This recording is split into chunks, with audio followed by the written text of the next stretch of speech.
바울은 그리스도의 장성한 분량까지 나가라 호소하셨습니다. 그런데 이 장성한 분량까지 나가는 것, 이 장성한 분량이 어떤 것이고 그 경험이 무엇인지 우리가 알아야 하는 것입니다. 에베소 4장 13절 보겠습니다. 에베소 4장 13절. 우리가 다 하나님의 아들을 믿는 것과 아는 일에 하나가 되어 온전한 사람을 이루어 그리스도의 장성한 분량이 충만한 데까지 이르리니. 자, 바울이 말씀하셨습니다. 하나님을 믿으면 그리스도의 장성한 충만한 데까지 이른다고 지금 말하고 있는 것입니다. 성도 여러분, 우리가 어떤 복음을 통해서 이 경험에 들어갈 수 있을까요? 우리를 그리스도의 장성한 분량까지 이끌어주는 그 복음은 도대체 무엇입니까?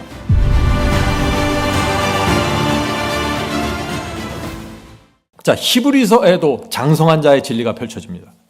히브리서는 누구에게 쓴 편지서죠? 히브리인들, 유대인들에게 쓴 편지서입니다. 자, 히브리서 5장 보겠습니다. 5장 12절부터 14절. 장성한 자의 말씀입니다. 때가 오래므로 너희가 마땅히 선생이 될 터인데. 자, 무슨 뜻입니까? 너희 유대인들은 오랫동안 하나님을 믿었잖아. 너희가 성경을 기록했고 너희가 성소를 만들었잖아. 너희는 이제는 선생이 되고도 남을 나이인데, 이렇게 말하는 것이에요. 아직 어린아이냐? 왜 아직 너희는 어린아이냐?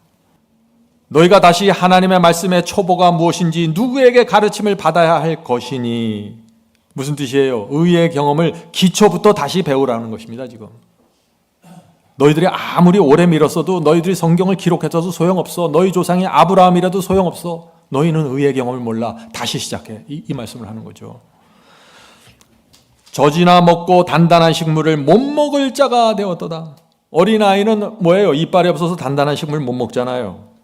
단단한 식물이 뭐예요? 지금 여기서 히브리서가 말하는 단단한 식물이 뭐예요? 의의 경험을 말하는 것입니다. 하나님께 생애를 드리고 말씀과 성령께 순복하는 이 경험을 너희는 먹지 못하잖아. 회개하고 승리하는 의의 경험이 단단한 식물인데 너희는 그걸 먹지 못하고 날마다 기초교리만 공부하고 있잖아. 그 말씀을 하는 거예요. 13절입니다. 대저 젖을 먹는 자마다 어린아이니 의의 말씀을 경험하지 못하는 자요. 분명하죠? 단단한 음식이 뭡니까? 의의 말씀입니다. 말씀과 성령께 굴복하면서 사는 이 경험이 단단한 식물입니다. 이것을 먹지 못하면 어린아이라는 것입니다. 14절입니다. 단단한 식물은 장성한 자의 것이니. 의의 경험과 의의 원칙 누구의 것이라고요? 장성한 자의 것이라고요. 단단한 식물은 장성한 자의 것이니 저희는 지각을 사용함으로, 장성한 자는 지각을 사용함으로 연단을 받아 선악을 분별하는 자들이니라. 정말 놀라운 말씀이죠. 영적으로 어린아이와 같은 수준이면 단단한 식물을 먹을 수 없다. 의의 원칙과 순종의 경험을 제대로 소화할 수 없다. 그런 사람들은 기초부터 다시 시작해라. 그 기초가 무엇인가? 회개부터 가야 된다는 것입니다. 회개하는 심령으로 주 앞에 나가 간절한 심령으로 주여 저를 양육시켜 주옵소서. 단단한 식물을 먹을 수 있는 사람으로 세워주시옵소서. 간절히 매달려야 된다는 것입니다. 질문드리죠. 바울은 히브리서 5장 14절에서 장성한 자는 지각을 사용해서 연단을 받아 선악을 분별한다고 했는데 이것이 어떤 경험입니까? 하는 질문입니다. 중요한 질문이죠. 세 가지 특징입니다. 첫 번째 특징은 장성한 자는 지각을 사용한다고 그랬습니다. 히브리서의 말씀이죠. 지각을 사용한다는 것이 뭐예요? 이성과 양심을 사용해서 말하고 깨닫고 생각한다는 것입니다. 지각을 사용해서. 그래서 참아야 할 때 참고 겸손해야 될 때 겸손하고 나를 부인하고 십자가를 져야 할 때 그렇게 한다는 것입니다. 지각을 사용하기 때문에 안다는 것입니다.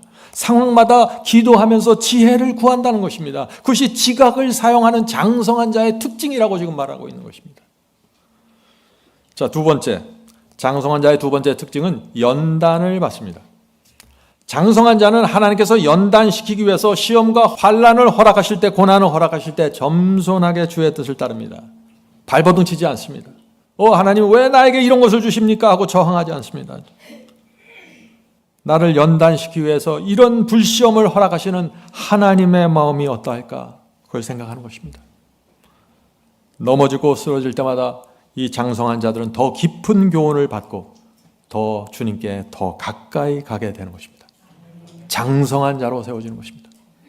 셋째, 장성한 자는 선과 악을 분별한다고 했습니다. 장성한 자는 특징이 뭐예요? 마귀가 어떻게 움직이는지 본다는 것입니다.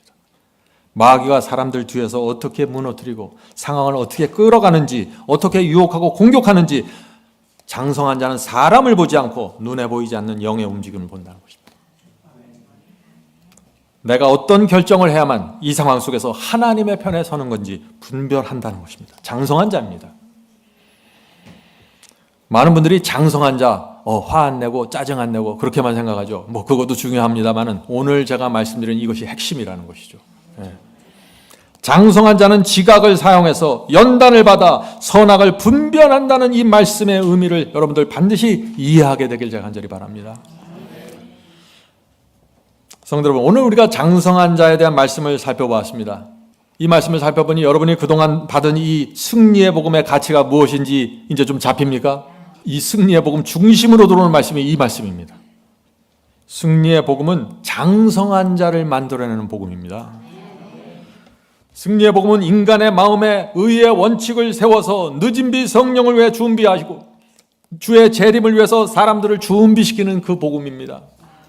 우리는 이 복음을 통해서 하늘 도성에 들어가게 될 것입니다. 자, 다시 고린도전서 13장으로 돌아가겠습니다. 바울이 앞에서 사랑을 설명한 다음에 어린아이와 장성한 자를 말하죠. 자, 고린도전서 13장 11절부터 12절입니다. 내가 어렸을 때에는 말하는 것이 어린아이와 같고 깨닫는 것이 어린아이와 같고 생각하는 것이 어린아이와 같다가 장성한 사람이 되어서는 어린아이의 일을 버렸노라. 12절, 우리가 이제는 거울로 보는 것 같이 희미하나. 지금 우리는 희미하게만 본다는 것입니다. 우리의 지식은 장차 하늘에 가서 얻을 것에 비하면 지금 우리가 갖고 있는 것은 아주 희미한 것입니다. 자, 계속해서 읽어보죠. 그때는 하늘에 가는 그때에는 얼굴과 얼굴을 대하여 볼 것이고, 그때 하늘에 가면 우리가 천사들의 얼굴, 그리스도의 얼굴 다 본다는 것입니다. 모든 것이 명백해지는 것이죠. 이제는 내가 부분적으로 하나 그때는 주께서 나를 아신 것 같이 내가 온전히 알리라. 하늘에 가면 모든 것이 분명해진다. 그러나 우리가 그때까지 기다릴 수 없는 것입니다. 우리가 말씀을 통해서 주님을 알기 위해서 이 땅에서 노력해야 되는 것입니다. 하나님께서 어떤 분인지, 어떤 성품을 하나님께서 가지셨는지, 우리를 어떻게 인도하는지 알아야 하는 것입니다. 이것을 알아야, 하나님을 알아야 장성한 분량으로 나갈 수 있다. 그것이 요한복음의 말씀입니다. 요한복음 17장 3절입니다. 요한복음 17장 3절. 영생은 곧 유일하신 참 하나님과 그가 보내신 자 예수 그리스도를 아는 것이니이다. 성도 여러분, 아는 것이 중요합니다. 모르면 아무것도 할 수 없습니다. 알아야 합니다. 영생은 그리스도와 하나님을 아는 데서 나옵니다. 장성함도 하나님을 아는 지식에서 나옵니다. 사랑이 무엇인지 알아야 장성함으로 나갈 수 있는 것입니다. 열심히 노력하고 내가 아무리 채찍질하면서 달려도 하나님을 잘 모르면 어떻게 돼요? 자꾸 쓰러진다는 것입니다. 하나님께 대한 지식이 없으면 무너집니다. 성숙함으로 가는 길이 자꾸 어렵게 느껴지는 것입니다. 그래서 성도 여러분, 우리가 살다 보면 우리에게 미성숙함이 나타나죠. 인격이 부족한 그 유치함이 나타납니다. 그때 우리가 어떻게 생각해야 될까요? 아, 내가 아직 모르는구나. 내가 아직 하나님을 잘 모르는구나. 이렇게 생각해야 된다는 것입니다. 하나님께서 기뻐하시는 생각을 내가 잘 모르는구나. 하나님께서 원하시는 결정을 내가 잘 모르는구나. 그래서 내가 이걸 잘 분별하지 못하기 때문에 내가 자꾸 넘어지는구나. 이렇게 자기 진단을 해야 된다는 것입니다. 그래야 우리가 하나님을 알기 위해서 노력하게 되는 것이죠. 자, 질문을 드리죠. 주의 보혈로 죄 사함 받고 회개한 사람이 장성한 자로 나가는 과정이 무엇입니까? 중요한 질문입니다. 우리가 죄 사함 받고 회개했다고 바로 장성한 게 아니에요. 장성한 자로 나가는 과정이 있습니다. 시작점은 뭐예요? 죄 사함 받고 회개하는 것이죠. 그 시작하는 것이에요. 회개하고 죄를 버린 사람도요, 여전히 시야가 좁습니다. 예. 많은 분들이 바이블 칼리지 공부하면 다 끝났다고 생각하죠. 이제 시작이라는 것입니다. 장성한 자가 되는 과정에는 반드시 시야가 넓어지는 과정이 필요한 것입니다. 시야가 넓어져야 됩니다. 어린아이를 한번 생각해 보죠. 갓 태어난 어린아이의 시야 좁습니까? 넓습니까? 아주 좁습니다. 자기밖에 몰라요. 처음에는 자기밖에 모르는 거예요. 다른 사람이 아파도 전혀 관심이 없어요. 엄마가 아프고 열이 나도 아기는 전혀 관심이 없어요. 그러나 자기가 조금만 아프면 어떻게 해요? 난리 나죠. 난리 납니다. 자기가 조금만 고통스럽고 불편하면 참지를 못해요. 어린아이입니다. 이 2살짜리가 이제 2살까지 성장했는데 그때 동생이 태어났어요. 이 2살짜리 아이가 동생을 어떻게 대합니까? 꼬집습니다. 꼬집어요. 엄마 관심이 동생에게 가는 것 싫다는 것이죠. 어린아이입니다. 우리 그리스도인들도 꼬집는 사람들이 있어요. 아무것도 아닌 일로 꼬집어요, 자꾸. 왜 그럴까요? 아직 어린아이이기 때문입니다. 지금 제가 뭘 얘기해요? 자기를 진단하는 방법을 얘기하는 것이에요. 내가 지금 어디에 가 있나? 내 마음에 안 드는 말 한마디 목에 걸리면 어떻게 돼요? 몇 날 며칠 그냥 말을 씻으면서 잠 못 자죠. 툭툭 털고 일어나서 전진하지 못합니다. 왜요? 어린아이예요. 어린아이는요, 이 구원에 대한 생각도 아주 비좁습니다. 구원은 어떻게 생각해요? 어떻게 하면 내가 지옥 가지 않을까? 어떻게 하면 이 땅에서 편하게 살다가 하늘 갈 수 있을까? 어린아이예요. 자기밖에 몰라요. 하나님의 마음에 있는 고통과 아픔을 전혀 관심이 없는 것입니다. 이러다가 또 아이가 성장합니다. 나이가 들면서. 그러면 어떻게 될까요? 시야가 넓어집니다. 이제 동생을 챙겨주기 시작합니다. 나만 있는 게 아니라 동생도 있구나. 엄마, 동생이 배가 아픈가 봐요. 동생에게 젖병을 물려주세요. 성장한 거죠. 엄마, 동생이 짜증을 나네요. 아마 기저귀가 좀 문제가 있나 봅니다. 성장한 것입니다. 그리스도인들도 그렇게 성장합니다. 내 고통, 내 외로움만 생각했던 사람이 성장해 가면서 다른 사람의 어려움과 고통에 관심을 갖게 되는 것입니다. 배려와 동정과 친절이 나오는 것입니다. 성장한 것입니다. 이 성장의 중요한 과정이 뭐예요? 성장의 중요한 과정이 시야가 넓어지는 거예요. 경마장의 말은 뭘 씌워요? 안대를 씌우잖아요. 앞만 보고 달리게 하는 것입니다. 절대 성장하지 않습니다. 그런 사람들은. 안대를 떼고 시야를 넓혀야 되는 것입니다. 관심이 나에게서 다른 사람에게로 넘어가는 것이 뭐예요? 그것이 성장입니다. 자, 이렇게 해서 아이가 조금 더 성장하면 어떻게 돼요? 시야가 넓어진다고 했습니다. 우리 가족만 있는 것이 아니라 옆집도 있구나. 이걸 알게 되는 거예요. 이웃도 있구나. 그래서 이웃 사람 나타나면 인사하기 시작해요. 성장한 것입니다. 사람을 존중하는 예의와 매너가 생기는 것입니다. 나는 예의와 매너에 관심이 없다. 성장하지 않은 것입니다. 나는 태어나길 그렇게 생겼어요. 성장하지 않은 것이에요. 핑계댈 거 없습니다. 제가 잘 아는 미국 청년이 있는데 자유분방하고 아주 천방지축이었어요. 그런데 그 청년이 회개하고 거듭났습니다. 그런데 갑자기 예절을 갖추기 시작하는 거예요. 제가 깜짝 놀랐어요. 공손하게 말하고 어른을 존중해 주는 것입니다. 미국 청년이 말이죠. 그래서 제가 한 번은 궁금해서 그 청년에게 물어봤습니다. 너는 미국 사람이고 예절을 모르는데 어떻게 그렇게 마음대로 살던 네가 예절을 갖추게 되니 누구한테 배웠어? 그 청년이 이렇게 대답했습니다.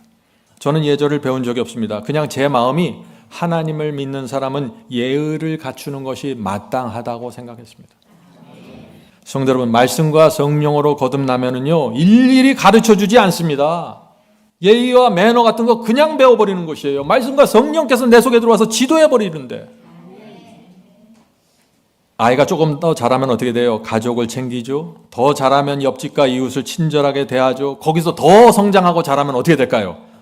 그때는 드디어 우리 엄마 아빠가 다니는 교회를 섬기게 되는 것입니다. 네? 교인들 중에 어려운 자가 있는지 살피게 됩니다.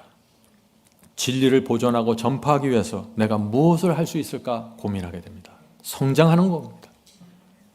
여러분은 지금 어디까지 성장해 있습니까? 많이 섞여 있죠? 섞여 있는 것입니다. 여기서 정리해 가야 됩니다. 내 삶 속에, 내 성품 속에 무엇이 어린아이고 무엇이 성장하는 것인지 분석하고 진단하면서 성장하게 되길 제가 간절히 바랍니다. 자, 거기서 더 성장하면 어떻게 돼요? 남은 인생 동안 봉사하고 복음을 전하는 선교사로 살기로 작정하게 되는 것입니다. 이것이 성장입니다. 거기서 더 나가면 어떻게 될까요? 거기서 더 나가면 거기서 더 나가면 지구 밖으로 나갑니다. 이 세상에는 지구뿐만 아니라 다른 세계도 있고 천사들도 나를 지켜보고 있구나. 이것까지 나가게 되는 거예요. 고린도전서 4장 9절입니다. 우리는 세계 곧 천사와 사람에게 구경거리가 되었노라. 내가 사람들과 천사들의 구경거리로 인생을 사는구나. 이것을 인식하게 되면은요, 크게 성장합니다. 크게 성장합니다. 자, 그런데 여기서 더 나가면 어떻게 될까요? 여기서 더 나갈 수 있을까요? 더 나갈 수 있어요. 마음이 넓어지고 시선이 넓어지면 우주를 보게 됩니다. 우주의 지배권을 결정하는 하나님과 사탄의 전쟁이 벌어지고 있는 모습을 보게 되는 것입니다. 그리고 그 전쟁에서 내가 무엇을 해야 하고 내가 어떻게 살아야 되는지, 내가 조금이라도 주님 편에 설 수 있는지 계획하게 되는 것입니다. 이것이 장성한 자입니다. 우주의 지배권을 결정하는 전쟁으로 들어가는 것입니다. 여긴 더 이상 내가 없습니다. 하나님의 승리만을 바라보면서 사는 것입니다. 성도 여러분, 성장이 무엇입니까? 나만 생각하고 나만 아는 이기적인 존재가 다른 사람의 아픔을 보게 되고 교회 공동체에 관심을 갖게 되고 진리의 중요성을 인식하게 되고 결국에는 우주의 중심이신 하나님을 중심으로 살아가게 되는 것입니다. 그래서 생각하고 계획하는 모든 것이 하나님 중심이 되어버리는 것입니다. 거기까지 가면 장성한 자입니다. 성도 여러분, 장성한 자, 이것이 무엇인지 정확하게 보셔야 됩니다. 말씀과 성령으로 이것이 가능하다는 것입니다. 성도 여러분, 제가 설교를 하고 목회를 하고 말씀을 전하는 모든 이유가 우리 모두 장성한 자로 세워지기 위해서 하는 것입니다. 다른 이유가 없습니다. 우주의 지배권을 노리는 이 하나님과 사탄의 전쟁 속으로 들어가게 되기를 제가 촉구하는 것입니다. 장성한 자가 되면은요, 그래서 더 이상 어린아이 같은 말이나 행동을 하지 않습니다. 않게 돼요. 장성한 자는 지각을 사용해서 성령과 소통하고 주께서 주시는 연단을 감사와 충성으로 받게 됩니다. 하나님과 사탄의 전쟁, 선과 악의 전쟁을 분별하면서 살아갑니다. 놀라운 차원의 신앙으로 들어가는 것입니다.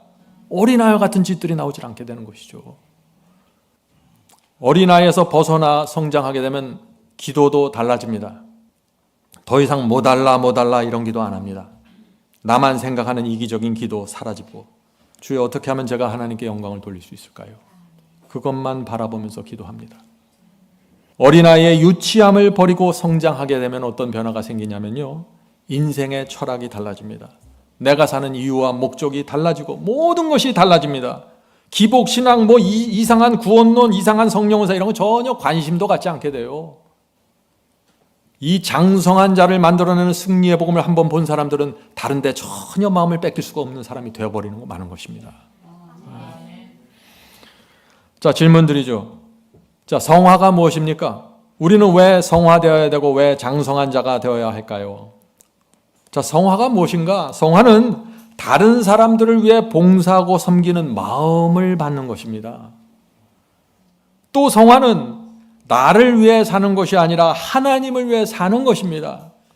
성화는 마귀를 밀어내고 하나님 편에 서는 것입니다. 이것이 성화예요. 근데 사람들이 이 성화를 화 안 내고 짜증 안 나는 거 이렇게만 이해하는 거예요. 너무나 협소한 것입니다. 성도 여러분, 성화가 중요합니까? 정말 중요합니다. 온 하늘은 우리를 성화시키기 위해서 6,000년 동안 전력을 다하고 있습니다. 지금 장성한 자로 만들어내기 위해서 말이죠. 우리가 처음 신앙할 때 어떻습니까? 하나님께서 나를 지옥에서 건져주셨구나, 그 은혜 감사합니다, 여기까지만 이해하고 끝나는 것입니다. 처음 시작할 때 누구나 그렇죠. 그때는 어떻게 해요? 어린아이 같은 말과 행동이 자꾸 나옵니다. 그런데 지속적으로 시야가 넓어지면 어떻게 해요? 결국 어디까지 도달합니까? 이런 생각을 하면서 살게 되는 것입니다. 주님을 믿는다고 말하는 사람들이 이렇게 말 안 듣고 고집이 세니 하나님 얼마나 힘드실까요? 이런 생각을 하게 되는 것입니다. 성장하는 사람들은 하나님께서 우리를 사랑하셔서 당신의 아들을 십자가에 내주셨는데 우리가 이렇게 불순종하고 제 마음대로 사니 하나님께서 얼마나 슬프실까요? 사람들이 다 자기만 생각하고 사니 하나님께서 얼마나 외로우실까요? 사탄이 하나님의 성품을 왜곡시키고 사람들은 하나님을 오해하니 하나님께서 얼마나 답답하실까요? 내가 하나님을 위해서 무엇을 할 수 있을까요? 이것이 성화된 사람이고 장성한 자로 나가는 사람입니다. 자기가 없습니다. 전부 하나님입니다. 이렇게 성장하면 결국 어디까지 가게 돼요? 더 이상 나를 중심으로 살지 않게 되고 하나님 중심, 진리 중심으로 살게 됩니다. 자연스럽게 이런 열매가 맺히게 됩니다. 승리의 복음을 가진 자들은 반드시 여기까지 갑니다. 네. 결국 히브리서 11장의 믿음으로 들어가게 되는 것입니다. 자, 히브리서 11장 33절부터 38절. 이 믿음이 승리의 복음을 받은 믿음입니다.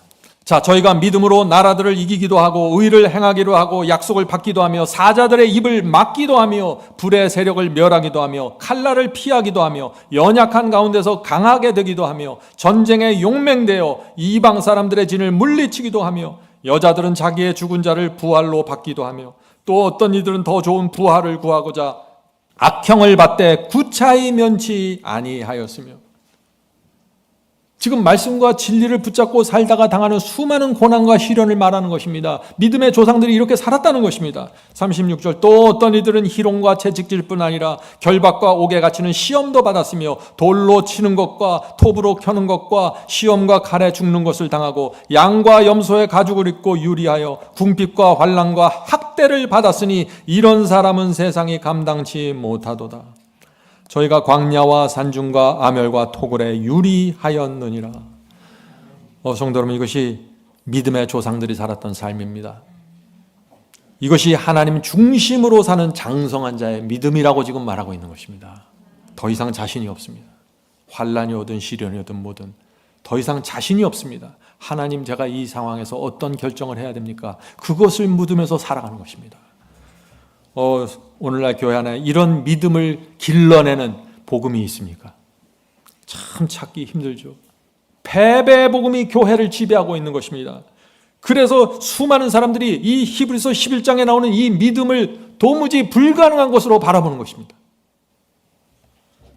성도 여러분, 승리의 복음이 히브리서 11장 믿음으로 인도하는 것입니다. 지금은 마지막 시대입니다. 지구 최고의 환난을 우리가 바라보면서 통과해야 됩니다. 우리가 어떤 복음을 붙잡아야 될까요? 선택의 여지가 없는 것입니다. 여기서는. 자, 이제 말씀을 마칩니다. 바울은 히브리서 11장 마지막에서 놀라운 말씀을 합니다. 자, 그 말씀을 읽겠습니다. 히브리서 11장 39절 40절. 이 사람들이 믿음의 조상들이죠. 이 사람들이 다 믿음으로 말미암아 증거를 받았으나 약속을 받지 못하였으니. 무슨 뜻입니까? 믿음의 조상들 다 믿음으로 승리한 증거를 받았습니다. 그러나 그들의 생애를 통해서 그들의 믿음을 계속해서 증거했어요. 믿음을 증거하면서 살았습니다. 그러나 약속은 받지 못했다 했습니다. 증거는 받았는데 약속을 받지 못했다. 무슨 뜻인가? 계속해서 보겠습니다. 이는 하나님이 우리를 위하여 더 좋은 것을 예비하셨은즉 우리가 아니면 저희로 온전함을 이루지 못하게 하려 하심이니라. 우리가 아니면 믿음의 조상들이 온전함을 이루지 못하게 된다. 무슨 뜻이에요? 아벨부터 시작해서 에녹, 노아, 아브라함, 야곱, 믿음의 조상들, 이런 조상들이 믿음대로 충성스럽게 살았다는 증거는 받았습니다. 천사들이 증인이 되었어요. 그런데 우리가 아니면 그들이 완전함을 이룰 수 없다고 말하는 것입니다. 이것이 무슨 뜻일까요? 히브리서 12장에 그 대답이 나옵니다. 히브리서 12장은 믿음의 경주를 말합니다. 릴레이 경기처럼 표현합니다. 바울은 에덴 동산에서부터 그리스도의 재림까지 인류의 전체 역사를 하나의 경주로 지금 보고 있는 것입니다. 그래서 믿음의 사람들이 계속해서 이어달리는 경주로 지금 바울이 표현하는 것입니다. 그 릴레이 경주의 최종 목적지가 어디예요? 하늘 예루살렘이죠. 에덴 동산에서 시작된 경주가 하늘 예루살렘에서 끝나는 것입니다. 그리스도의 재림과 함께 말이죠. 그래서 믿음의 조상들, 구약시대 믿음의 조상들이 열심히 하늘 예루살렘을 보면서 뛰었습니다. 그런데 그들이 거기에 도착하지 못하고 죽었습니다. 그렇죠? 그들은 승리의 복음을 다음 세대의 주자에게 넘겨주고 무덤 속에 들어갔습니다. 그들이 어떤 복음을 넘겨준 것입니까? 어린아이를 장성한 자로 세우는 복음을 넘겨준 것입니다. 그래서 히브리서 11장에 나오는 이 엄청난 경험들이 기록되는 것입니다. 그들은 복음을 전달하기 위해서 온갖 고생과 환난을 당하면서 끝까지 믿음을 지킨 것입니다. 성도 여러분, 이렇게 릴레이 경기처럼 복음을 넘겨주다가 결국에는 누구에게 전달됩니까? 저와 여러분까지 온 것입니다. 마지막 주자가 받은 것입니다. 지금 이 마지막 주자가 지금 마지막 최종 목적지를 향해 달리는 것입니다. 그 최종 목적지가 어디예요? 예수 그리스도의 재림과 하루 예루살렘 성입니다. 우리가 거기 들어가는 것입니다. 그 영광스러운 마지막 사명이 저와 여러분에게 주어져 있는 것입니다. 우리가 어떻게 살아야 될까요? 반드시 장성한 자가 되어야 된다는 것입니다. 믿음의 조상들이 뛰어온 그 경주를 이어받아서 뛰려면 장성한 자 아니면 안 돼요. 우리도 믿음의 조상들처럼 고난과 환난을 이기고 끝까지 견디면서 전진하게 되길 바랍니다. 성령께서 우리를 이 지구 역사 마지막 주자로 세워주시길 제가 간절히 소망합니다.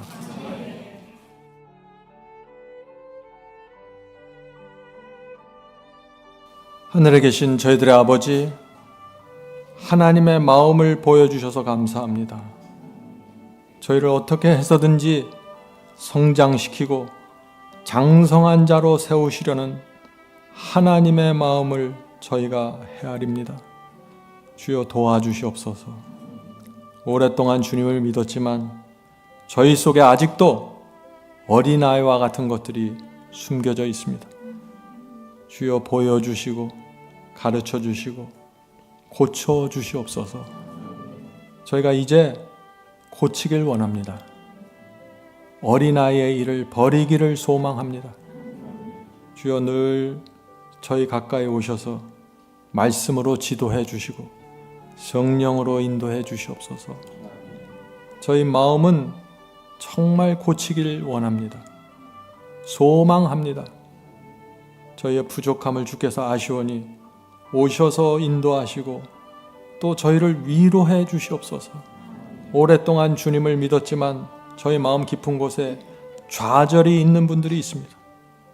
그 좌절의 구덩이에서 건져내서 소망을 갖고 장성한 자를 향하여 나갈 수 있도록 붙잡아 주시옵소서. 반드시 가능하다는 그 복음의 희망을 붙잡을 수 있도록 도와주시옵소서. 하늘에 계신 아버지, 이제 이 세상 끝에 하나님께서 장성한 자를 찾아서 늦은 비를 부어주시기를 원하는데 저희가 그것을 위해 준비하기를 원합니다. 도와주시옵소서. 저희 교회에 참 마음의 어려움이 있고 육신의 어려움이 있고 재정의 어려움 있는 성도들이 있습니다. 주여 그 부족한 것을 채워주시고 위로해 주시고 다시 일어나서 달릴 수 있도록 세워주시옵소서. 이 모든 말씀 예수 그리스도의 이름으로 간절히 기도드립니다. 아멘.